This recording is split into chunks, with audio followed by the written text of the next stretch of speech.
Hello and welcome back. It's time to start writing our first app, that is the Love Calculator. Before we begin, I suggest you keep the Ionic docs open somewhere because we'll use this documentation for reference.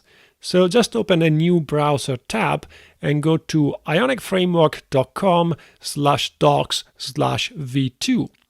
We'll come back to these docs later. Now, the first step to develop an Ionic app is to create a new project, as you might guess. And we can do that by using the Ionic CLI, that's the command line interface. So open a terminal or command prompt if you're on Windows, and make sure you are in the folder where you want to keep your projects. On my machine, I created an Ionic 2 folder, but you can choose a different location, of course.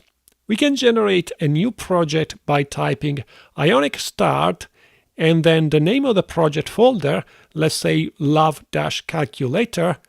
To use Ionic 2, we need to pass the v2 flag, that's --v2. Don't forget this option, otherwise it will create an Ionic 1 project that is quite different. Optionally, we can also specify a template with the --template option. And for most of our examples, we'll use the blank template that will generate a very basic Ionic app with a single page. Now, this may take a little while because it needs to download a bunch of stuff, so I'll use some video editing magic to fast forward this bit.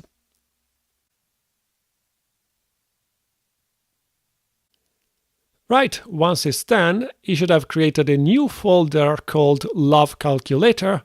There it is. Now we want to go into that folder using the cd command and also open this project in an editor.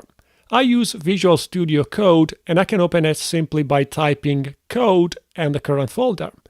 But you can use a different editor, of course. As you can see, the project contains quite a few files and folders, but we'll look at them in a second. Before we get to that, we want to run another command in our terminal to start our application for local development. And we can do that by typing Ionic serve. This will take a few seconds to build our project the first time, and then you should open a new browser tab with our application. There it is. So this is our initial Ionic app. You can see that it has a header bar saying Ionic blank, because we generated it from the blank template. In the next video, we'll have a look at this generated project. I'll see you later.